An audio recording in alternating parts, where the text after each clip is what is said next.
నమస్తే రమ్మగారు. నమస్తే జయ. రమ్మగారు, మనం రకరకాల సిరీస్లు మాట్లాడుకుంటూ ఉంటాం, చెప్తూ ఉంటారు కదా, అట్లా ఏదైనా ఒక కొత్త సిరీస్ స్టార్ట్ చేద్దామండి.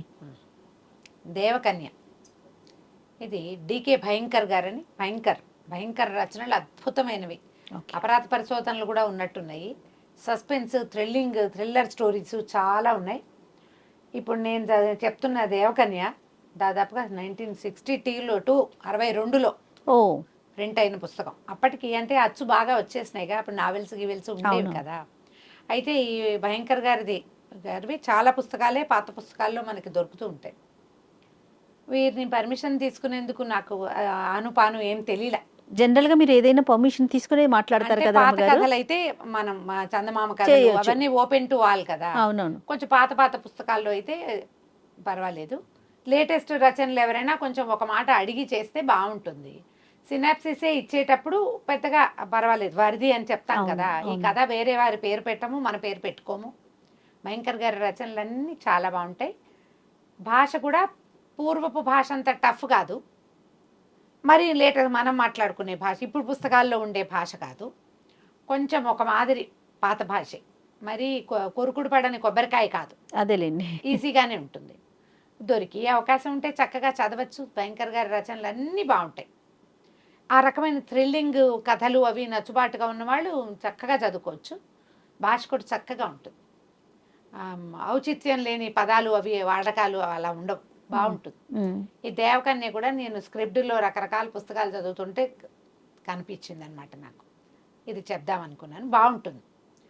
ఈ దేవకన్య కథ ఏంటంటే, చంద్రభానుడు అని రాజకుమారుడు, శ్వేతవాహన చక్రవర్తి వీళ్ళది ఒక హేమగిరి అనే ఒక రాజ్యం. ఆ రాజ్యానికి రాజుగారు శ్వేతవాహనుడు అనే చక్రవర్తి. చాలా పెద్ద రాజ్యం. ఎప్పుడూ ఆ పేరుకు తగ్గట్టుగానే బాగా సంపదలతో తులతూగే రాజ్యం. ఆయన చాలా గొప్ప రాజుగా ఉన్నారు శ్వేతవాహనులు. ఆయనకు ఒక కూతురు కొడుకు ఉన్నారు. అయితే భార్య పిల్లలు కొంచెం పెద్దవాళ్ళు అయ్యాక గతించింది. ఇద్దరు పిల్లల్ని ఆయనే పెంచుకున్నాడు. కుమారుడి పేరు చంద్రభానుడు, కూతురు ఒక పాప ఇందుమతి, పిల్లలిద్దరు. అయితే ఇతను బాగా చదువుకున్నాడు కానీ అతనికి సడన్గా ఒక రకమైన ధోరణి వచ్చింది. ఏంటంటే, ఆకాశంలో తారామండలం కనపడుతోంది, నక్షత్ర మండలానికి వెళ్ళాలి అని కోరిక. రాజు తండ్రి అన్న, ఇదేం కోరిక నాయనా, ఇది సరైన ఆలోచన కాదు. తారాపథానికి ఎక్కటం ఊరికే మాట చెప్పుకుంటాం, అక్కడికి ఎవరు వెళ్ళి మానవ మాత్రులు వెళ్ళేది కాదు. ఈ నక్షత్ర మండలానికి వెళ్ళటము, నక్షత్రాల మీద ఏముందో తెలుసుకోవటము, నక్షత్రాల మీద నుంచి భూలోకాన్ని చూడటము, ఇవన్నీ పిచ్చి ఆలోచనలు. ఇవి ఇలాంటి ఆలోచనలు చేయకూడదు. రేపు అన్నాడు 4 నెలలు తిరిగేసరికి ముహూర్తం పెట్టుకుని నేను రాజుని చేయాలనుకుంటున్నాము, చెల్లాయి వివాహం చేయాలి. నువ్వు ఇలాంటి ఒక పిచ్చి ఆలోచనతోటి ఈ రకంగా చేస్తే ఎట్లా? అదైతే కానీ నేను సింహాసనం ఎక్కనంటున్నాడు. అక్కడికి వెళ్ళాలి, ఎలా మార్గం అన్వేషిస్తున్నాను అని చెప్తున్నాడు. రాజు ఎంత చెప్పినా కుమారుడు వినలా, ఆ చంద్రభానుడు. అయితే ఈయన ఏమన్నాడు, తారానాథులని ఒక జ్యోతిర్వేత్త ఉన్నారు. ఈయన జ్యోతిష్యము అంటే ఒట్టిగా చేతులు చూసి జాతకం చెప్పడం కాదు, మనం ఏమంటారు దాని ఆస్ట్రానమీ తెలిసిన ఆయన అనమాట. ప్రపంచం గురించి తెలిసిన ఆయన, గ్రహమండలాల గురించి అవగాహన ఉంది. ఆయన్ని పిలుస్తాను, నువ్వు మాట్లాడదు కానీ ఆయన్ని పిలిపించారు. ఆయన అసలు చక్కగా కుండలాలు అవి ధరించి చాలా ప్రజ్ఞావంతులు, బాగా చదువుకున్నారు. ఆయన వస్తే కుర్రాడు అడిగాడు, చెప్పాడు రాజుగారే, మా అబ్బాయి నక్షత్ర మండలానికి వెళ్ళి చూసి రావాలని అంటున్నాడు. అంటే నక్షత్ర మండలానికి మానవ మాత్రలు ఎటా వెళ్తారు అన్నాడు ఆయన. గురువుగారు, ఎందుకు వెళ్ళకూడదు, ఎలా తెలుసుకోవాలి దాని గురించి? మీరు ఎట్లా అంటే, వాటి కదలికల్ని బట్టి మనం చూస్తాం. ఆస్ట్రానమీ అనేది అంతే కదా, గ్రహాల గురించి ఇప్పుడు ఏమున్నాయి దాని గురించి మాట్లాడారు. చంద్రభానుడు ఏమడుగుతాడు అంటే, ఇప్పుడు మనలాగానే భూమండలం ఉందా, ఇవన్నీ ఎక్కడున్నాయి, ఎలా ఉన్నాయి, ఈ గ్రహాలన్నీ ఎక్కడున్నాయంటే ఇవన్నీ ఆకాశంలో ఉంటాయి, భూమి చుట్టూతా తిరుగుతాయి. సూర్యుడు ఉన్నాడు కదా, సూర్యమండలం వేడి, చంద్రమండలం ఉంది. మానవుడు చంద్రమండలాల మీదకి వెళ్ళటం అసలు కుదరదు. అవును, ఆ కాలం వేరు. విక్రమార్కుడి కాలం నాటి పరిస్థితులు లేవు ఇప్పుడు. మొత్తం ప్రపంచం మారిపోయింది. ఆకాశం కూడా ఇదివరకు దగ్గరగా ఉండేదని ఇప్పుడు దూరం అయిందని చెప్తారు. ఈ స్థితులు మారుతున్న కొందికి గ్రహాలు అవి మనకి దూరంగా వెళ్ళిపోతాయి. అలాగే వెళ్ళిపోయినాయి. అంటే ఇతను ఏమంటాడు, ఇప్పుడు మనం ఇక్కడ ఉండి వాటన్నిటినీ చూస్తున్నాం, ఎవరైనా అక్కడుండి మనల్ని చూస్తున్నారని మనం ఎందుకు అనుకోకూడదు. ఆయన ఈ అబ్బాయికి నచ్చ చెప్పలేకపోతారు. చంద్రభానుడు వినటల్లా మాట. అసలు ఇట్లాంటి ఆలోచన ఎందుకు వచ్చింది నీకు, ఈ ఐడియా ఎలా వచ్చింది అంటే, కొద్ది రోజుల క్రితం చెల్లెలు ఇందుమతి, స్నేహితుడు మతిమంతుడు, మంత్రి గారి అబ్బాయి ఇతను కలిసి చదువుకున్నారు. సహాధ్యాయులు, సమవయస్కులు. ఇందుమతి చిన్నది, వీళ్ళకి ఒక 23-24 ఏళ్ళు ఉన్నాయి, పిల్ల 16-17 ఏళ్ళు ఉన్నాయి. మేము ముగ్గురం తోటలో మాట్లాడుకుంటున్నాం. మేము చూస్తూ ఉండగానే సూర్యాస్తమయం అయ్యింది.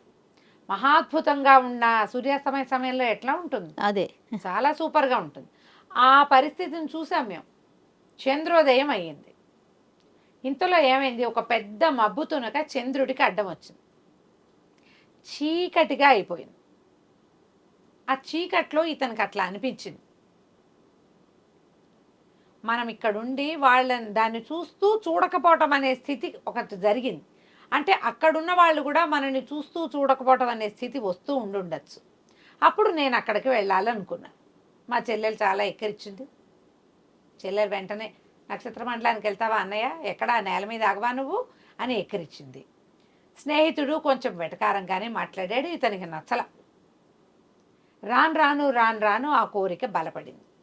ఇతను ఏమన్నాడంటే, అట్లా కాదండి, సూర్యుడికి కూడా కొంతమంది రాక్షసులు అడ్డమొస్తారని, అప్పుడు మనం ఇక్కడ భూలోకంలో చేసేటువంటి సంధ్యా మంత్రాలతోటి వాళ్ళకి నివాత కవచులు నుంచి రక్షణ లభిస్తుందని ఇలాంటి కథలు చెప్తారు కదా అంటే, అవును అది నిజం. అంటే భూమి మీద మనం చేసే సంధ్యావందన విధి, మనమిచ్చే తర్పణాలతోటి సూర్యుడికి అడ్డు వచ్చే రాక్షసుల సంహారం జరుగుతుంది లేదా నివారణ జరుగుతుంది అంటే మనకి వాళ్ళకి సంబంధం ఉన్నట్టే కాదు, ఉన్నట్టు. తర్వాత సూర్యుడి రశ్మి వల్లే మనకి భూమి మీద ఇన్ని పంటలు పండుతాయి, ఇన్ని రకాలు అవుతాయి, ఇవన్నీ ఉంటే అది కూడా ఉన్నట్టేగా. కాబట్టి వెళ్ళే అవకాశం కూడా ఏదో ఒకటి ఉంది.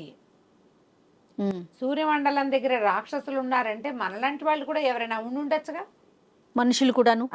నేను వెళ్ళాలనుకుంటున్నాను సూర్యమండలానికి. ఏ మండలం అయినా సరే ఏదో ఒక మండలానికి వెళ్ళాలి.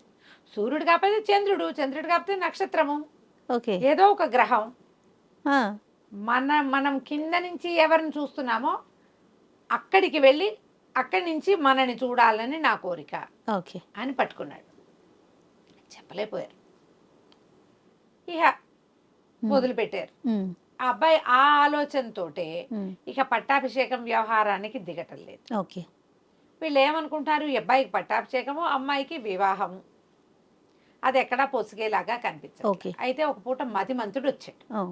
వస్తే ఇద్దరు కలిసి మాట్లాడుకుంటూ ఉంటే ఎంత మటుకు వచ్చింది ఆలోచన అంటే, తారానాథుల వారు చాలాగా నిరాకరించారు, ఆయన ఏం పెద్ద అంటే ఎంకరేజ్ చేయలేదు అని చెప్పేసరికల్లా ఈ అబ్బాయి అన్నాడు, మతిమంతుడు, దీని గురించి తెలిసిన వాళ్ళు ఎవరో ఒకళ్ళు ఉంటారు, మీ నాన్నగారు ఎన్నో ధర్మసత్రాలు పెట్టారు, అంటే ధర్మసత్రానికి తెలుస్తుంది అంటావా అన్నాడు. కాదు, ధర్మసత్రానికి మన ఊరి నుంచి, మన ఊరి మధ్య మార్గంగా ఉండి కాశీలో, రామేశ్వరమో, ఇంకా హిమాలయాలకో వెళ్ళేటువంటి ఎందరో సన్యాసులు, జటాదారులు, అలాంటి సిద్ధులు వెళ్తారు మన ఊర్లో నుంచి.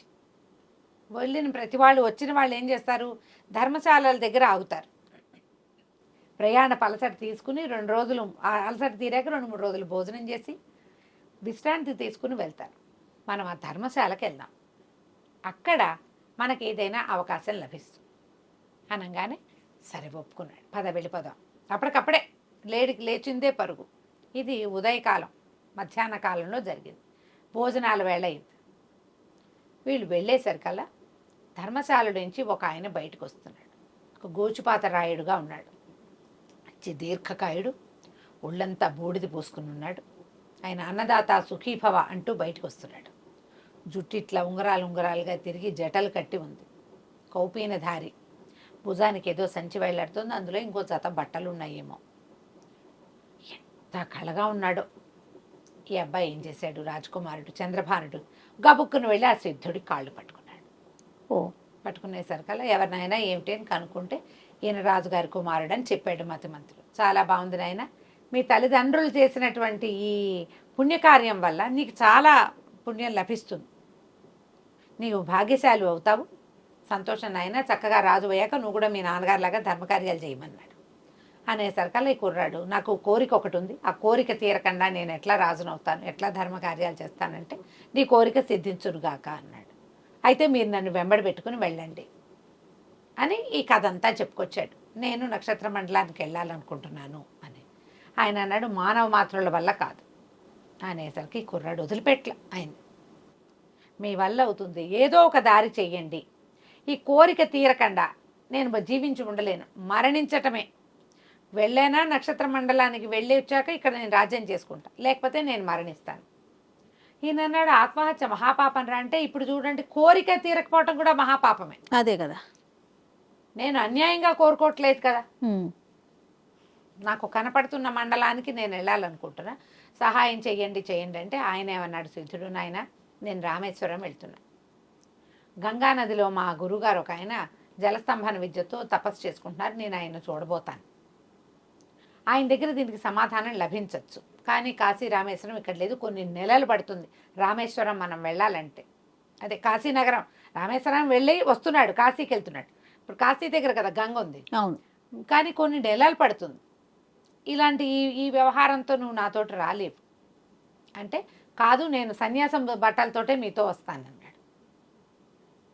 ఇక ఆయన్ని బతిమలాడి ఏమైనా సరే అంటే, సరే ఆయన ఏమన్నాడు, సరే నాతో రా, నేను ఎలా ఉంటానో నువ్వు కూడా అట్ట ఉంటేనే కుదురుతుంది అన్నాడు.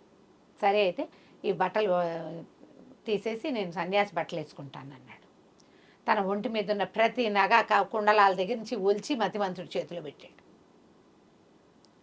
చేతిలో పెట్టి ఆయన ఇచ్చిన సన్యాసి బట్టలు వేసుకుని నువ్వు ఇంకా వెళ్ళిపోమన్నాడు మతిమంతుడు. మతిమంతుడు నేను కనిపాడు, అదేంటి నువ్వు ఆ నక్షత్ర మండలానికి వెళ్తే నేను రావద్దా నీ దగ్గరికి అని దుఃఖపడ్డాడు. కాదు కాదు, ఇది చాలా కష్టసాధ్యమైంది, ఇది నా కోరిక, పైగా నువ్వు నాతో వచ్చేస్తే ఇందుకు ధైర్యం చెప్పేవాళ్ళు ఎవరు, మా తండ్రిని మీ తండ్రిని చూసేవాళ్ళు ఎవరు, కాబట్టి నువ్వు ఇక్కడ ఉండు, నాకు ఈ అవకాశం లభించింది అనుకో, అప్పుడు నేను వెళ్ళేటప్పుడు నేను తీసుకెళ్తా. అయితే సరే మన ఇద్దరం ఎక్కడ కలవాలంటే గురువుగారు ఏం చెప్పారు, కాశీనగరం అన్నారు, ఈయంతో పాటు కాలినడకని నేను వెళ్తా, ఇక్కడ సమస్యలు ఏవి లేనికన్నా ఉన్నప్పుడు నువ్వు కాశీనగరంలో కలుసుకుందు కానీ నన్నని ఈ నగ నాణ్యము బట్టలు చెప్పులతో సహా మూట కట్టి మతిమంతుడు చేతిలో పెట్టి గురుగారు వెనకాల బయలుదేరి వెళ్ళిపోయాడు చంద్రభానుడు. ఈ బట్టలు పుచ్చుకొచ్చేటాడు కానీ మతిమంతుడికి భయం వేసింది. రాజకుమారుడు సన్యాసి బట్టలు వేసుకుని గామంచా కట్టుకుని వెళ్ళిపోయాడని ఎట్లా చెప్పాలి, అదే కదా, అట్లా ఎట్ట పోనిచ్చామంటారు. ఏం సమాధానం చెప్పాలో తెలియక ఆ బట్టల మూట పట్టుకుని వచ్చి ఉద్యానవనంలో కూర్చున్నాడు. చల్లబడిపోతుంది. ఆ సమయానికి ఇందుమతి వచ్చింది. ఏమిటి సన్యాసం కానీ పుచ్చుకుంటున్నావా, ఏదో బట్టల మూట పుచ్చుకున్నావు అని అడిగింది. అడిగేసరికల్లా ఇది నా సన్యాసం లాగానే ఉంది, నా బతుకు నాకేం చేయాలో తెలియటం లేదన్నాడు. ఈ అమ్మాయి మూటలో ఏమున్నాయని మూట పుచ్చు లాక్కుంది. తీరా చూస్తే అన్నయ్య బట్టలు నగలు ఉన్నాయి. అన్నయ్య ఏడి, ఈ బట్టలవి నీ దగ్గర ఎందుకున్నాయి అని గట్టిగా నిలదీసింది. ఇదిగో ఈయన ఇట్లా వెళ్ళిపోయాడని చెప్పాడు. చెప్పేసరికల్లా అమ్మాయికి ఆకలేసింది. అట్లా పంపిస్తావా, ఎవరో పెద్దవాళ్ళకి చెప్పవా, నువ్వు పద పద మా నాన్న దగ్గరికి వెళ్తూ చెప్దుగానని. నేను చెప్పలేనంటాడు. ఈ అమ్మాయి ఊరుకోదు, నువ్వే చెప్పమన్నాడు. ఆ అమ్మాయిని ఇంత దుర్వార్త నేను ఎట్లా చెప్పాను, మా నాన్న గుండె పగిలిపోదా, పెద్దవాళ్ళు మాతో కొడుకు రాజ్యం ఇద్దామనుకుంటే వీడు కావిగుడ్డలు కట్టుకుని వెళ్ళిపోయాడని నేను మాత్రం ఎట్లా చెప్తాను అంటే, ఈ లోపల ఒక చిలికెత్తి వచ్చి కేకేస్తుంది. ఎక్కడుందని అమ్మాయి గారు. ఇద్దరు కలిసి ఈ మతిమంతుడిని తీసుకుపోతారు రాజు దగ్గరికి. జరిగింది చెప్తారు, ఇంకా తప్పదు కదా, బట్టలు పుచ్చుకొచ్చాడుగా. చాలా దుఃఖపడతారు. ఏం చేయాలో తెలియని స్థితి వచ్చేస్తుంది ఇక్కడ. సరే ఈ అమ్మాయి ఏమంటుంది, నాన్న ఇట్టాకు పెళ్లి చేద్దాం అనుకుంటున్నావు కదా, నాకు ఎవరైతే అన్నయ్యని వెతికి తెస్తారో వాళ్ళకి నన్ను ఇచ్చి పెళ్లి చేస్తానని చాటించు, అన్నయ్యని ఎవరో ఒకళ్ళు పట్టుకొచ్చేస్తారు వెనక్కి, ఓకే అని చెప్పింది. సరే ఈ నిర్ణయం తీసుకున్నారు. ఈ సిద్ధుడితో కలిసి వెళ్ళిన చంద్రభానుడు ఎక్కడికి వెళ్ళాడు, ఎలా వెళ్ళాడు, నక్షత్ర మండలాన్ని చేరాడా, అసలు దారిలో ఏమేమి సాహసాలు చేశాడో మనం వచ్చే భాగంలో విందాం. తప్పకుండా రమ్మ గారు. నమస్తే. నమస్తే జీ.